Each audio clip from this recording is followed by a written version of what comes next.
सभी के नमस्कार। सभी को मेरा तरफ से नमन। आप आते हैं तृतीय नंबर क्वेश्चन पे।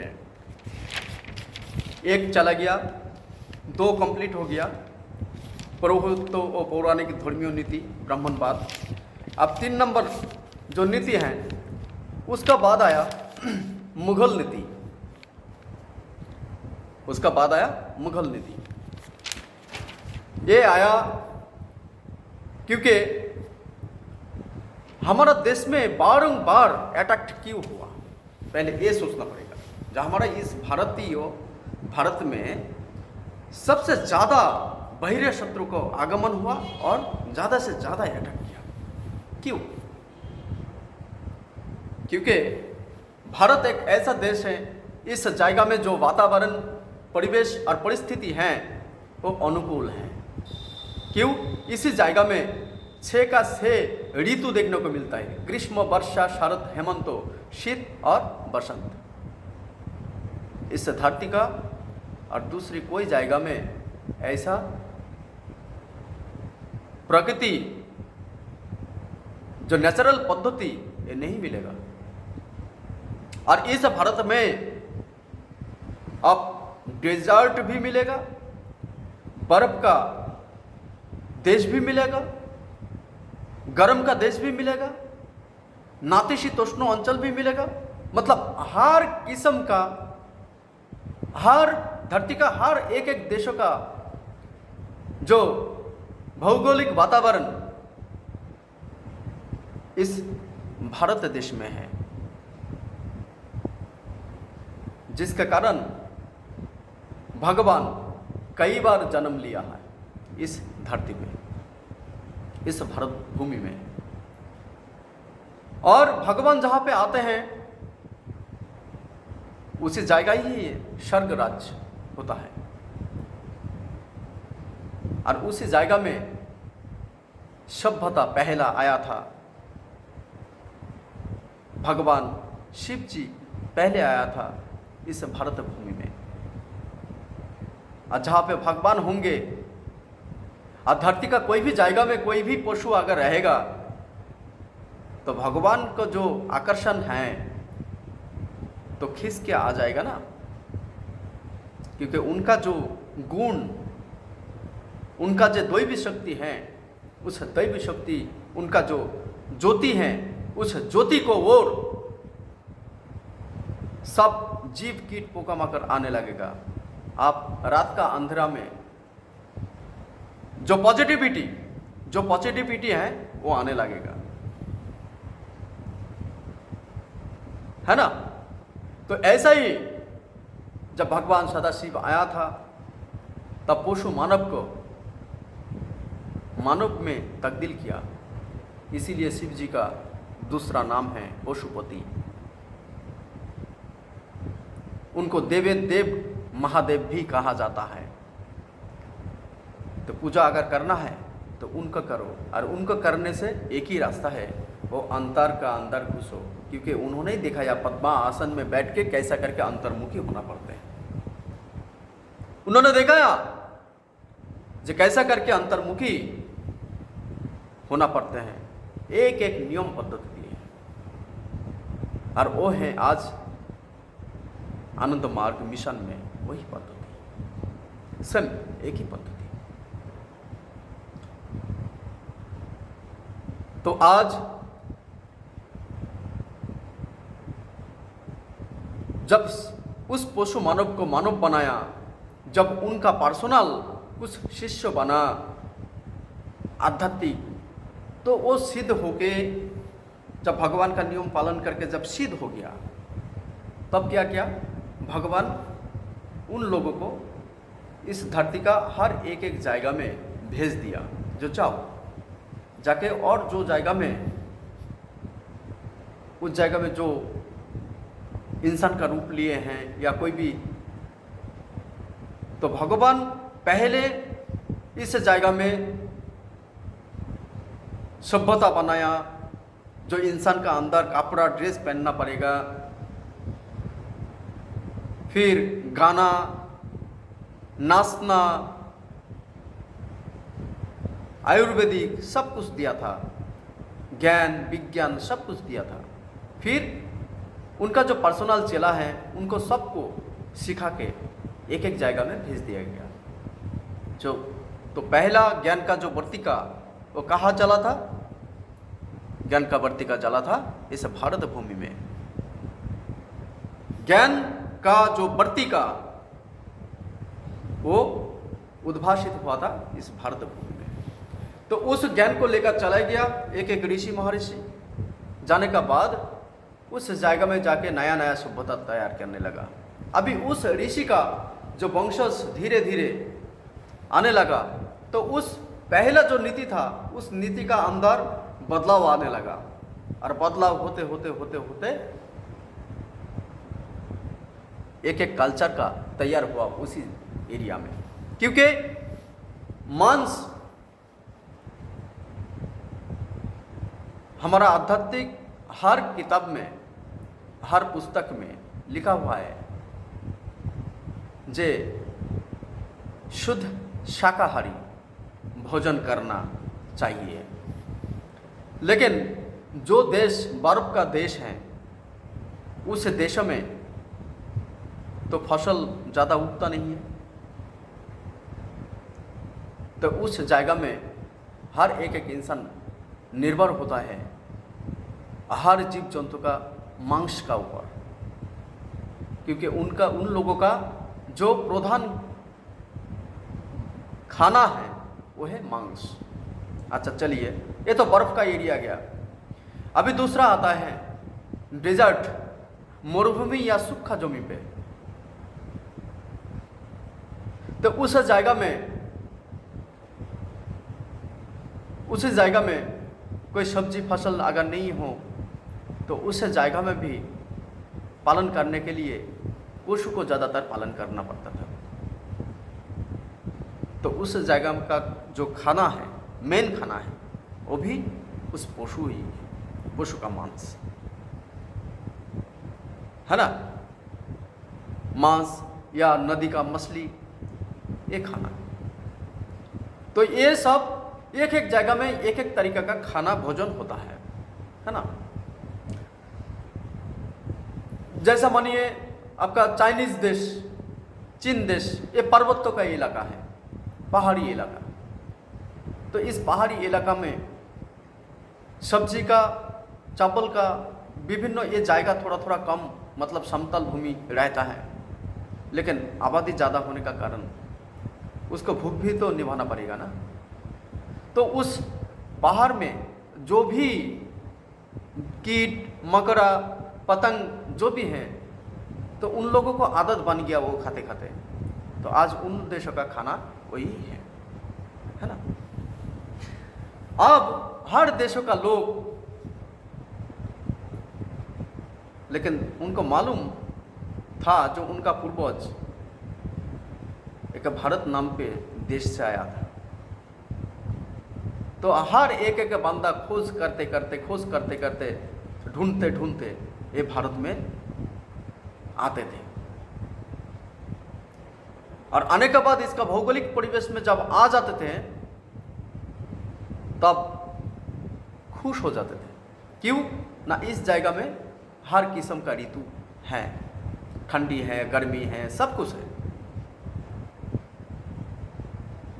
तो जब हर जगह में आगमन एक देश में होता था, भारत में, और इसी जगह में आध्यात्मिक एक कल्चर था जहाँ पे कोई हिंसा नहीं। आज महादेव जहाँ पे बैठता था उस जगह में कार्तिक का वाहन मयूर, गणेश का वाहन चूहा, देवी का वाहन सिंह, है ना। हर किस्म का, मतलब हर एक एक सांप, गाय, है ना, सब एक साथ में रहता था ना। तो किसी का साथ हिंसा नहीं था, लड़ाई झगड़ा नहीं था। तो जहाँ पे किसी का साथ हिंसा लड़ाई झगड़ा नहीं होगा तो वो तो स्वर्ग राज्य बने जाएगा, है ना, जहाँ पे शांति मिलेगा, कोई अनैतिक काम नहीं है, कोई किसी से मारने वाला नहीं है, काटने वाला नहीं है ना।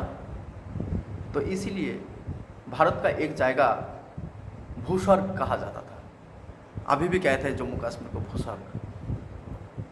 तो इस देश में स्वर्ग है, भूस्वर्ग।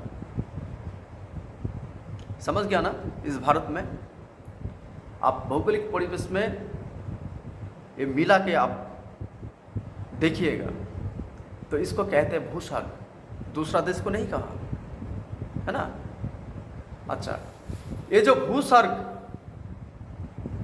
उस जगह में फल फूल और उस जगह का जो इंसान का देखने के सब बहुत बढ़िया, अच्छा अच्छा देखने में, है ना? तो उन लोगों का अंदर जो कल्चर था, तो वो देव देवी का कल्चर था, मतलब भगवान का जो निर्देशना था, उस निर्देशना, तो इसको स्वर्ग भी कहा जाता है। तो ये आके बाहर का इंसान को आके पसंद हो जाता था। तो अभी उनको क्या होता था, परमानेंट पाने के लिए तब ये क्या करता था, लड़ाई करता था। और वही लड़ाई करते करते एक नीति आया था, वही मुगल नीति। पहले मुगल नीति आया था। और उसी जगह में आने का बाद जब देखा जे खुद का धर्म का अंदर ही इस मूर्ति को लेकर एक गोष्ठी तैयार हुआ है, तो उन्होंने क्या किया, उन्होंने तोड़ने लगा। तो आज दीर्घों दिन, कई पीढ़ी तक जो विश्वास भरोसा एक मूर्ति का ऊपर निछावर कर दिया था, जब उस गोष्ठी का सामने एक मूर्ति को तोड़ा जाए, उसको कौशल कला और मंदिर को तोड़ा जाए, और मूर्ति से कोई भगवान ना निकाल के, निकलता भी नहीं, और उन लोगों को जो अत्याचार, जो मारते हुए काटते हुए जो एक कल्चर, मतलब जो क्या बताऊँ, गुलाम बनाने का जो प्रोसेस चल रहा था, तब कोई मूर्ति से भगवान नहीं निकला और उन लोगों को बचाया भी नहीं। तब जाके इंसान का अंदर विश्वास खत्म होने लगा। धीरे धीरे विश्वास खत्म होने लगा। और उसी टाइम में उस पौराणिक बाद में जो नीचू ऊंचा छोटा था, तो जब इन लोगों का सैनिक और भी चाहिए था इस देश को दखल करने के लिए, तब जिसको इस देश में सम्मान नहीं देता था, उन लोगों को थोड़ा डराने से और उन लोगों को सम्मान देने के लिए आज तब वही लोग बहुत सारी विस्तार नीति से, उस मुगल का जो नीति है वो विस्तार नीति से फिर एक होने लगा, शंखा में चला गया। तो इन लोगों का कोई गलती नहीं था, गलती है उस धर्मियों, गलती था। तो उन लोग चला गया सम्मान में, और कुछ इस जगह में मतलब हिंसात्मक डरा का धमका कर अत्याचार करके इस भारत भूमि को इन लोग राजत्व करने लगा। बड़ी शर्म की बात है, दुख की बात है। और तब हर एक भगवान का ऊपर इन लोगों को विश्वास उठ गया है,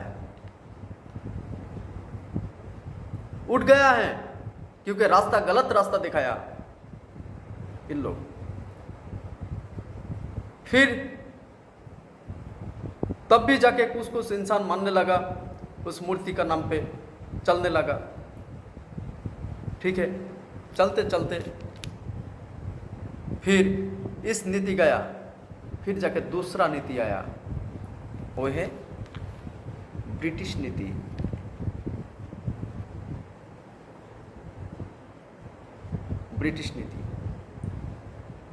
और वही ब्रिटिश नीति आज जो नीति को स्थापन किया,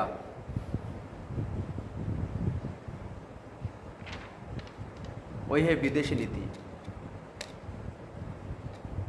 उन्होंने क्या किया, उस भला भांति इंसान को उनका टीम में लिया था। कैसा करके ना, सिलेक्शन प्रथा का अंदर, सिलेक्शन प्रथा का दायरे में। मतलब विश्वास, हमारा जो पूर्वज का जो एक नीति था, पहले भगवान को पूजा करना, मतलब उसका बाद नारायण सेवा, उसका बाद खुद खाना। तो पहले गुलाम बनाने का बाद भगवान का ऊपर विश्वास नष्ट कर दिया, मतलब भगवान का प्रति जो पूजा करना वो गया, है ना। उसका बाद आया, फिर भी चुप चुप के करता था, वही अभी जिंदा होके बड़ा हो गया है। और ये जो विदेशी नीति आया, ब्रिटिश नीति, ये क्या किया, नारायण सेवा, मतलब इतना रगड़ाया भारतीयों को, हमारा पूर्वज को इतना रगड़ाया, 8 घंटा 10 घंटा 12 घंटा इतना रगड़ाया, जो नारायण सेवा भूल के अभी खुद पान में तब्दील हो गया, खुद का फैमिली। तो नारायण सेवा अभी कोई विश्वास नहीं करता है, वो खुद खाने के लिए चलते हैं। और अभी खुद जाते जाते वही सिस्टम, आज नेताजी सुभाष चंद्र बोस जब देखा हमारा भारतीय संस्कृति का जो कैसा करके ध्वंस हो रहा है, तो उस भारतीय संस्कृति को और दूरदृष्टि से यही पद्धति आज जो आप लोगों को बता रहा हूँ, शायद यही दूरदृष्टि में यही पद्धति को उन्होंने भी कैलकुलेशन किया था, जो अगली फ्यूचर में हमारा इस आध्यात्मिक परिवेश में क्या होने वाला है। क्योंकि उन्होंने हमारा भारतीय कल्चर, भगवान महादेव को भी अच्छा करके पहचानते थे, उसी टाइम का कल्चर को भी उन्होंने ध्यान में लिया, जैसा मैंने लिया। तो ऐसा करके धीरे धीरे सोचते, क्योंकि एजुकेटेड है ना, तो वो खुद का कल्चर, खुद का देश का हिस्ट्री, खुद का देश का संस्कृति का हिस्ट्री, और विदेश में जब पढ़ने के लिए गया, तब विदेश का जो नीति, विदेश का जो इतिहास, विदेश का जो कल्चर उन्होंने सब देखा था करीब से। उस जगह से IES एग्जाम पे पास करने का बाद उन्होंने आया भारत में। उसी का हिसाब से, उस पढ़ाई का हिसाब से शायद डिस्ट्रिक्ट मैजिस्ट्रेट इसका हिसाब से काम शायद होता, लेकिन उनको क्या ज़रूरत था जो उस नौकरी को त्याग करके माता पिता को बात को ना मान के खुद का जिंदगी दांव पे लगा के आज़ाद हिंद फौज बनाने का क्या ज़रूरत पड़ गया था उनको।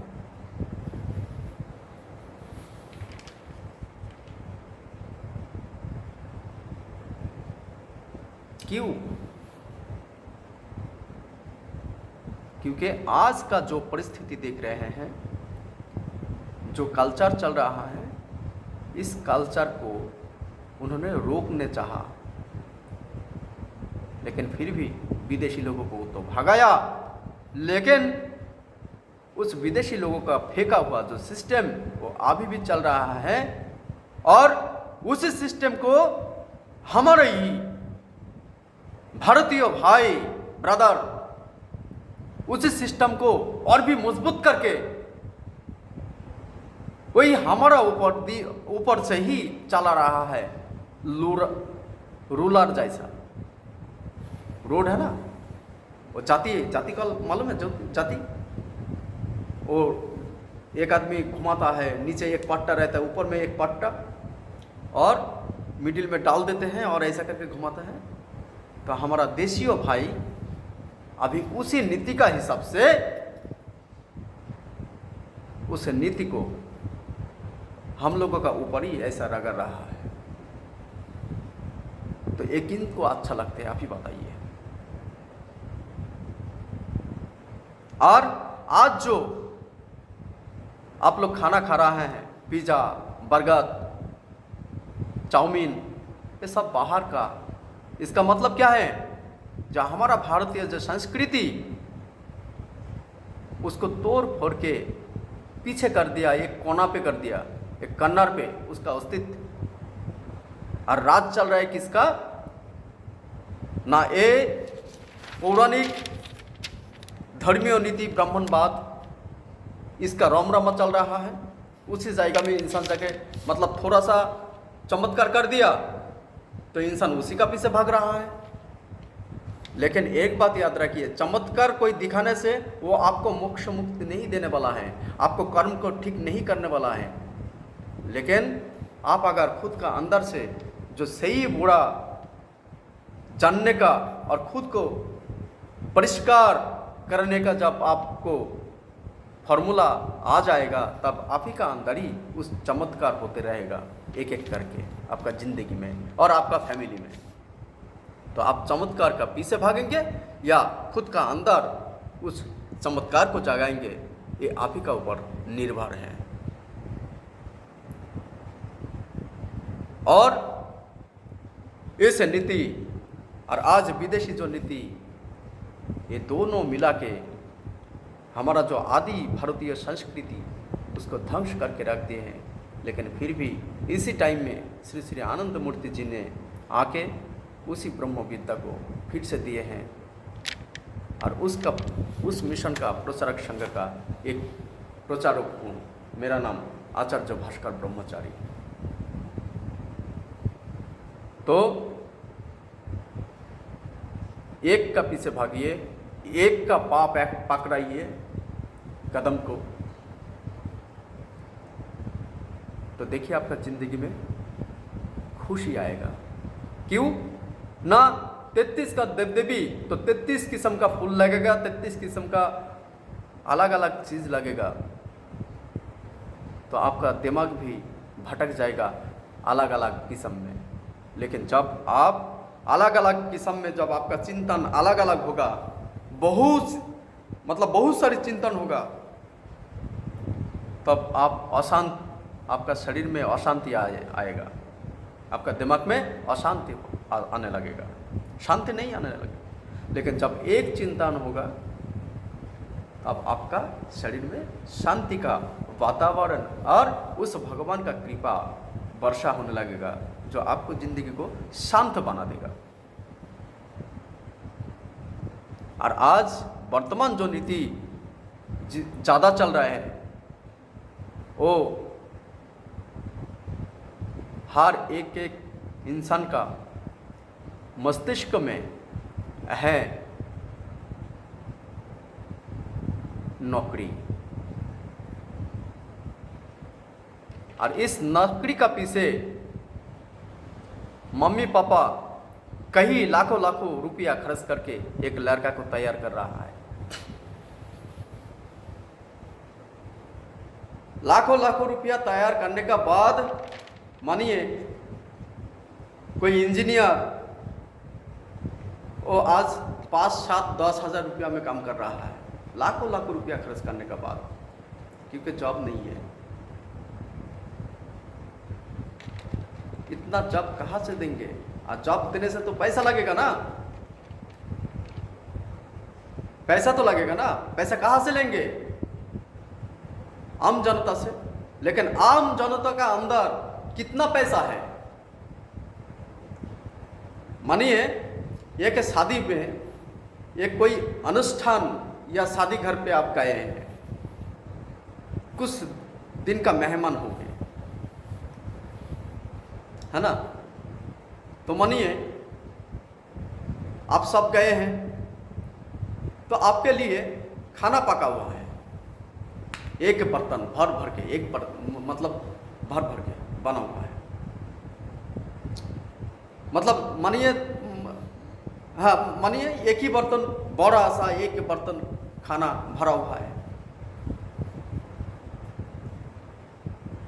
तो 4-5 आदमी जाके उस बर्तन का 78% खाना तीनों बंदा ले लिया, मतलब 500 बंदा ले लिया, 5 बंदा मानिए 5 बंदा, 500 बंदा ले लिया।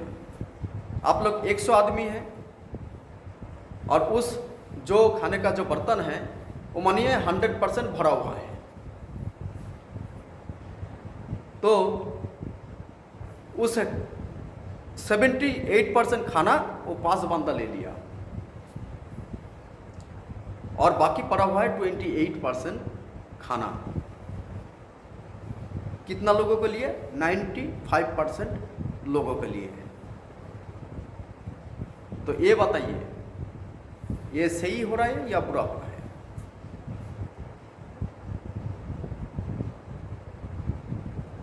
अगर 5% इंसान अगर 78% मतलब खाना ले ले, लेकिन उनका पेट इतना ही है, 50 रुपया का खाना खाने से पेट भर जाएगा, लेकिन उनका चाहत बहुत बड़ा है। तो 78% खाना ले लिया,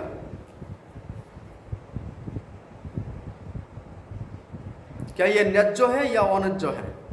ये बताइए पहले।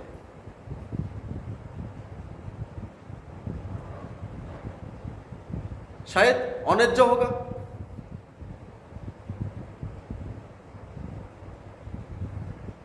तो आज जो भगवान इस धरती में जो कुछ संपत्ति दिए हैं, माने हमारा भारतवर्ष में, हम पूरा धरती को नहीं बता रहा हूँ, ये छोटा सा एग्जाम्पल भारतवर्ष में।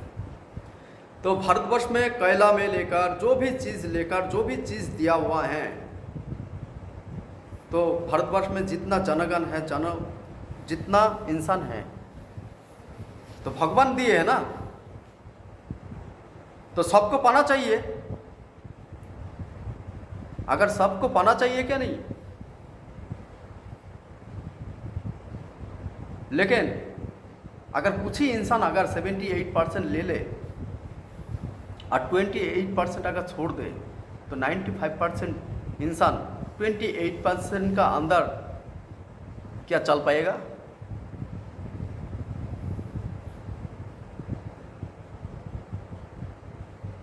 बताइए, चल पाएगा? जिसका कारण आज हमारा देश में बेरोजगार ज़्यादा और गरीबी पे भूखा मर रहा है। और आज जो बंदा नौकरी के पीछे भाग रहा है, वो लाखों रुपया खर्च करने के बाद जब एज 20 से 22 साल होते जा रहा है, जब नौकरी नहीं मिल रहा है, तब वो तो कोई काम नहीं सीखा है, कोई हाथ का काम तो नहीं सीखा है, तो उसका इस समाज में चलने में कितना दिक्कत होगा आप सोचिए। जिसको कोई काम सीखा नहीं है, उसको चलने में कितना दिक्कत परेशानी आएगा, एक बार सोच के देखे हैं। और पहले से ही तो बेरोजगारी बहुत सारी भरा हुआ है, तो आज हमारा देश में इतना दिक्कत परेशानी क्यों नहीं आएगा? अभी बताइए। तो इंसान को काट काट के खाएगा। और आज जो ये इंसान, क्योंकि भगवान जो चीज दिए हैं, कोई साइंटिस्ट इस धरती का एक भी बूंद ना लेके, कुछ ना लेके कोई भी चीज बना के दिखाइए।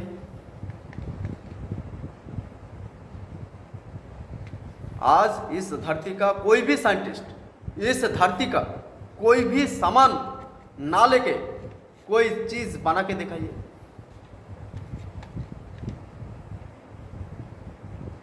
ये असंपूर्ण, ये अकल्पनीय, क्योंकि कुछ सामान ना लेके कुछ बना ही नहीं सकते। तो कुछ बना नहीं सकते साइंटिस्ट लोग, तो यही इंसान क्यों ये हर सामान को एक खुद का कब्जा में करके रखते हैं?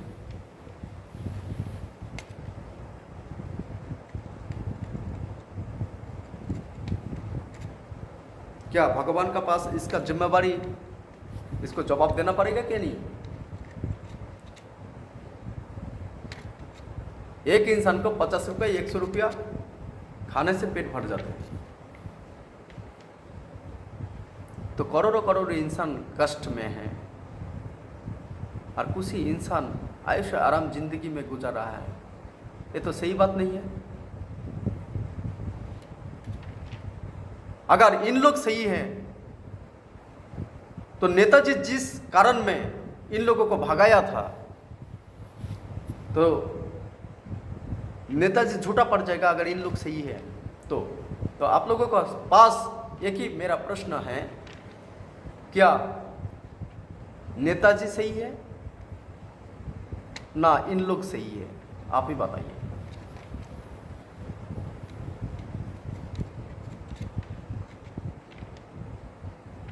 और जब बर्तन का 5 बंदा मिलके 78% खाना एक ही ले रहे हैं और 28% खाना 90% इंसान के लिए छोड़ रहा है, क्या ये सही है?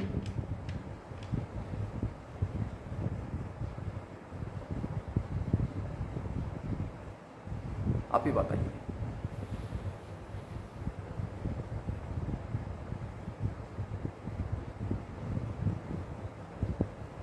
आज इसी का दरमियान यही सोचने का बाद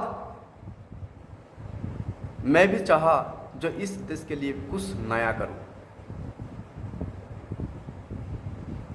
मैं एक प्रोजेक्ट का निर्माण किया, इस हर समस्या का समाधान करते हुए एक प्रोजेक्ट का तैयार किया। आज इस देश में जो इंसान का वो ऊपर एक पाशविक हो गया है और पैसा इनकम के लिए कुछ भी कर सकते हैं। आज एक ऐसा सिस्टम तैयार किया, बहुत आसान, जिस प्रोजेक्ट का नाम है बटन दबाओ जीवन बचाओ। एकदम बिल्कुल आसान चीज, हर एक इंसान को इनकम जाएगा, हर एक इंसान को, क्योंकि तीनों टाइम आप काम करें या ना करें, तीनों टाइम आपको खाना चाहिए। और तीनों टाइम नहीं है तो 2 वक्त का रोटी तो जरूर होना चाहिए।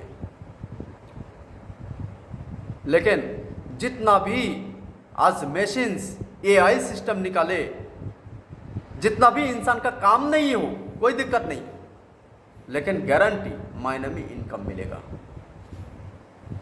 और हर एक इंसान निडर होके, चाहे वो लड़की हो या लड़का हो, निडर होके घूमेगा। उसको कोई बदमाश टास्क करने वाला नहीं होगा। निडर होके ऐसा तंत्र का आविष्कार किया। और हमारा देश में जब आध्यात्मिक असली आध्यात्मिक नीति आएगा, तब इंसान का मन ऑटोमेटिक ही परिवर्तन हो जाएगा। आज जेल में एक इंसान को बंद करके क्या मारने से, पीटने से, काटने से, खोपड़ी फोड़ने से क्या वो सुधर जाता है? एक बात बताइए, क्या इंसान सुधर जाते हैं एक इंसान को मारने से, फोड़ने से? नहीं, उसका अंदर का हैवान को जगाता है। और एक इंसान को मारने से उनका तो परिवार है, तो उनका परिवार का क्या बीतेगा? तो ऐसा करके आज जो देश में जो देश में सही आध्यात्मिक नीति नहीं ना हो, उसी देश में आज देखिए क्या हो रहा है, और वही कल्चर भारत में भी आए हैं। तो आज इस प्रोजेक्ट को लाना आप लोगों का जिम्मेवारी है। आप ही का अंदर बहुत सारी अच्छा इंसान है जो देश के लिए, देश का इंसान के लिए समझता है, चाहते हैं उस आज़ाद हिंद फौज में अटेंड होने के लिए। आज विदेशी लोग तो चला गया, लेकिन इंसान क्या आज़ाद है? नहीं, इंसान आज़ाद नहीं है। जब इस सिस्टम को निकल के जब इंसान का हर एक इंसान का घर पे ऑटोमेटिकली पैसा महीने में जाते रहेगा, तब इंसान का दिमाग आज़ाद होंगे। तो आज वही फार्मूला तैयार किया है, एक प्रोजेक्ट का तैयार किया है, बटन दबाओ जीवन बचाओ। आज देश में जितना अच्छा इंसान है, बस उन लोगों का सपोर्ट चाहिए मुझे।